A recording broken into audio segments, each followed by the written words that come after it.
Yan po mga kapatid. Yan, magandang hapon po mga kapatid, at wala po tayong ginagawa ngayon. At tarot card po tayo ngayon. Ayan. Ganun pa rin po mga kapatid. Pick a card pa rin po tayo, 1, 2, 3. Yan. Kung paano katignan ng mga tao sa iyong paligid. Kukuha lang po tayo ng baraha. Kung paano katitignan ng mga tao sa paligid sa inyong lugar. Ayan. At ating i-describe ngayon sa baraha, at ating natin mga kapatid, lalapag natin. Ito yung pile 1. Ayan. Pile 2, pile 3. Ayan. Ito yung gawin siguro nating tatlo mga kapatid. Ayan. Tatlong baraha din sa pile 2, tatlong baraha din sa pile 3.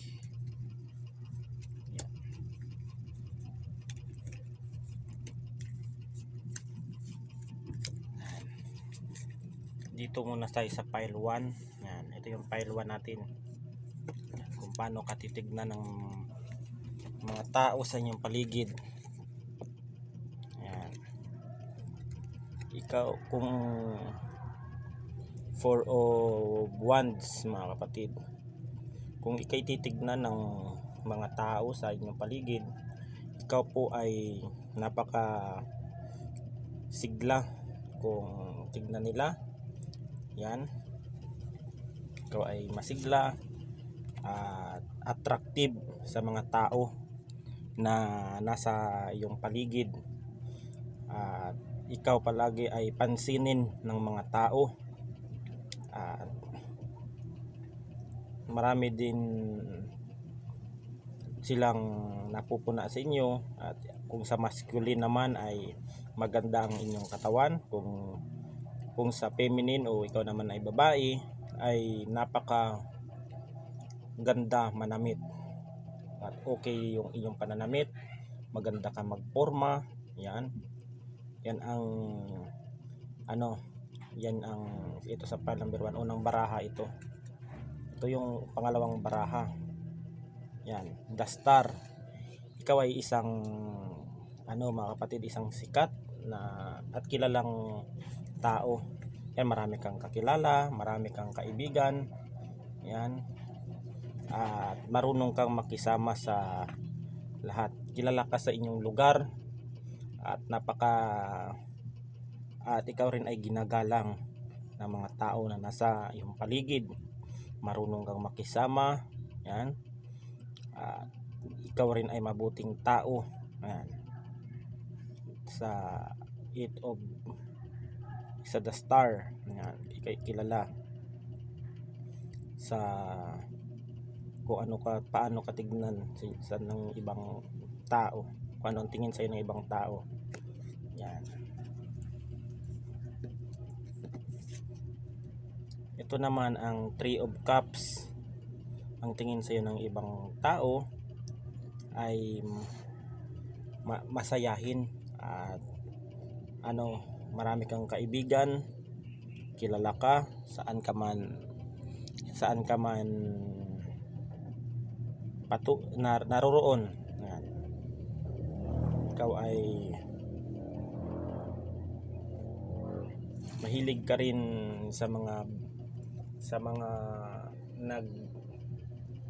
mahilig ka rin mga magbakasyon o nagbabanding. Ayan, nag-unwind. Yan, mahilig ka dyan. Yan ang kinikilala ng mga tao sa iyo. Yan ang sa pile 1 mga kapatid. Ang sa pile 2 naman ay ito. Ito yung pile 2. Ang tingin ng tao sa iyo ay introvert. Yan. Palagi ka mapag-isa. Yan. Tingin nila sa iyo ay lagi kang may mga problema na hinaharap, at yung mga nasa paligid mo ay ikaw lagi ang laman ng pinag-uusapan nila, lagi kang tinatapik, ayan, sa mga kwentuhan nila. Ayan.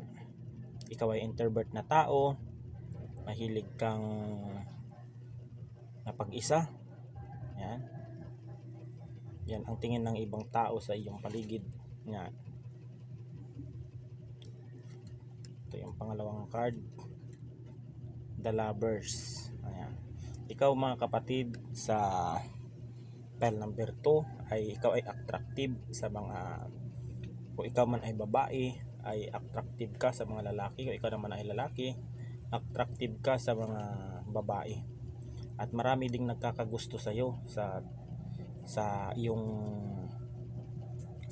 katawan, sa inyong mga katawan, pananamit, at sa iyong forma.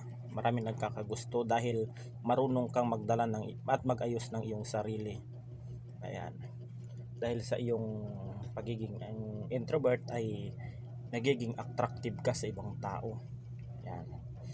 Kung sa lalaki naman, ang iyong katawan ay napaka ganda ng inyong hugis ng katawan, ay merong mga muscle, may mga abs o ganyan. Kung sa babae naman po ay meron pong magandang hubog ng katawan. Kaya minsan attractive po kayo sa paningin ng ibang tao. Yan. Yan po. Ito yung pangatlong baraha. Ito mga kapatid, ikaw ay mahilig mapag-isa at marami kang plano sa buhay na gusto mong matupad o marating ang iyong mga plano sa buhay. Ayan ang mga na tingin ng ibang tao sa iyo. At ikaw ay porsigido sa iyong trabaho. Yan. Kung saan ka man ay ikaw ay naubod ng sipag mga kapatid. At pili lang ang iyong mga kaibigan na nasa iyong paligid. Yan, ito ay 3 of Wands mga kapatid. At bihir ang yung mga kaibigan ay namimili ka ng mga tunay at tapat na kaibigan. Pag alam mong hindi ka komportable sa isang tao ay iniiwasan mo ito. Yan, marunong kang kumilatis ng ng ugali ng tao. Hindi ka basta-basta nagtitiwala sa sa yung nasa paligid. Yan ang tingin ng ibang tao sa iyo. Pile number 2. Yan.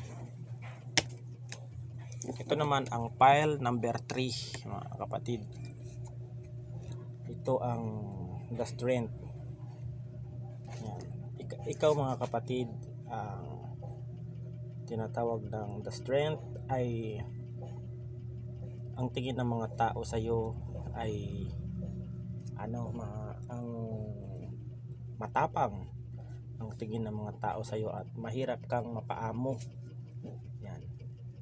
Maraming taong takot sa iyong ugali dahil meron kang ugali ng mga suplada o suplado. Yan. At mga kapatid, seryoso ka sa buhay at marami kang gustong maabot ng mga pangarap. Yan. Pero pag naging kaibigan ka naman, pag ikaw ay naging kaibigan nila o lubos na kakilala, ay malalaman nila ang iyong ugali ay napakabait, napaka ganda at marunong kang makisama, may malambot kang puso. Yan, sa pile number 3. Ito ang pangalawang card. Ito ay ang Page of Cups. Ang tingin ng tao sa iyo mga kapatid ay napakasipag. Yan. At ang lahat at napakasipag at porsigido ka sa buhay mga kapatid. Ang iyong trabaho ay nagawa mong pagtatagumpayan. at napaka ano mo kapatid, napaka attractive mo rin sa tao dahil sa iyong muka na kaaya-aya tignan. Ayan, ito ang pangalawang card sa pile number 3. Ikaw mga kapatid ay meron kang ng tingin ng mga tao sa iyo ay ano mga kapatid, na nagsisikap ka sa buhay upang matupad ang iyong mga pangarap na ninanais. Ikaw yung tipong tao na kahit ano man ang sinasabi nila sa iyo na mga masasama at mga masasakit ay hindi mo pinapansin. Patuloy ka pa rin sa pag sa iyong mga pangarap, di mo pinapansin yung mga yan. Ikaw ang pile number 3, ikaw ay ang taong mahilig mangarap at gusto mo talagang matupad ang iyong mga ang inyong mga pinapangarap na mga bagay na gusto ninyong makuha. Yan, kahit na ikaw ay nahihirapan na, ay patuloy ka pa rin na nagsusumikap. Yan ang mga nakikita ng mga tao sa iyo, at marami din mga tao na believe at hanga sa iyong sa iyong tagumpay. Ayan, na maging po mga kapatid, ikaw po ay masipag sa lahat ng uri ng trabaho at hindi ka po sumusuko o nagrereklamo. Ayan lang